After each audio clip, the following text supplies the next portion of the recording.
पाऊस लांबणीवर पडला आहे, त्यामध्ये एल निनोचं देखील संकट आहे आणि त्यामुळे शेतकऱ्यांचे टेन्शन जे आहे ते वाढलेलं आहे। शेतकरी जो आहे तो मशागत करून तयार आहे, त्यासोबत बी बियाणं असतील, खते असेल ते खरेदी करतायत। मात्र पावसाने दडी मारल्यानं कुठेतरी जी चिंता आहे ती शेतकऱ्यांमध्ये दिसून येते। सध्या पाऊस पडत नाही आणि लांबणीवर देखील पडलेला आहे। कसं बघता आता शेती किंवा हे खरीप वाया जाण्याची शक्यता आहे? 100% हे खरीप वाया जाण्याची शक्यता आहे आणि पाऊस पडेल या आशेने मटेरियल घेणं, बियाणं घेणं हे तर करावंच लागतं। त्याच्यामध्ये महागाईचा इतका आगडोम झाला, गॅस मिळत नाही, पेट्रोल मिळत नाही, डिझेल मिळत नाही, किराणा सामानाच्या किमती 70-80% वाढल्या। सर्वसामान्याचं जीवन जगणं कठीण झालं। या बाकीच्या सरकारने इतर गोष्टीकडे लक्ष देण्यापेक्षा सर्वसामान्याच्या शेतकऱ्याकडे लक्ष देणं गरजेचं आहे। सर्वसामान्य जनतेला जीवन जगणं मुश्किल झालं। एकीकडे खतांचे दर वाढलेले आहेत, त्यासोबत आपण जे खाद्य आहे पशुपालकांसाठी ते देखील मागले। कसं बघतो तू? कारण आता पेट्रोल डिझेलचे भाव वाढल्यानंतर मजुरी देखील वाढली, मशागतीचे दर वाढले। आता काय पेरणी करण्याच्या तयारीत आहे आणि पाऊस नसल्यानं काय अडचणी आहे?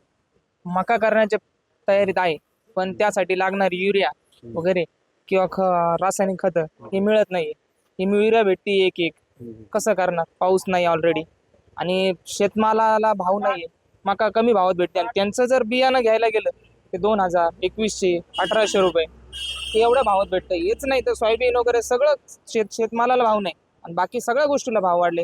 ट्रॅक्टरांचे भाव वाढले, मशागतीचे भाव वाढले, पेट्रोल डिझेल वाढल्यामुळे त्यांनी भाव वाढवले, मजुरांनी भाव वाढवले। फक्त शेतकऱ्यालाच अडचण झाली, बाकी सगळ्यांचे भाव वाढवले, शेतमालाला भाव नाही वाढले। आता कर्जमाफीची घोषणा केली आहे, पण त्याकडे कसं बघतात? कर्जमाफीची घोषणा जी केली आहे ती फक्त मोठ्या शेतकऱ्यांसाठी फायदेशीर आहे। जो साधारण छोटा शेतकरी तो घेतो लिमिटेड आणि भरतोय, तो रेग्युलर भरतो का? कारण आपल्या लय बोजा नको। आणि जो मोठा शेतकरी त्याच्याकडे येणं पण दुसरीकडून असतं, नुसतं त्याची शेती नावाला असते आणि तो कर्जही जास्त काढतो आणि माफी होण्याची वाट बघतो। एकंदरीत बघितलं तर कर्जमाफी जी आहे ती फक्त मोठ्या शेतकऱ्यांना लाभदायी आहे आणि पेट्रोल डिझेलचे दर वाढले आहेत, मशागतीचे दर वाढले आहेत, त्यामुळे आर्थिक संकटात जे आहे ते शेतकरी सापडले आहेत। त्यांचं अर्थकारण जे आहे ते बिघडण्याची चिन्ह देखील मोठ्या प्रमाणात दिसून येत आहे। त्याचबरोबर आता खरीप वाया जाते काय ही भीती देखील शेतकऱ्यांमध्ये आहे। मनोज गाडीकर, TV9 मराठी, राहता अहिल्यानगर।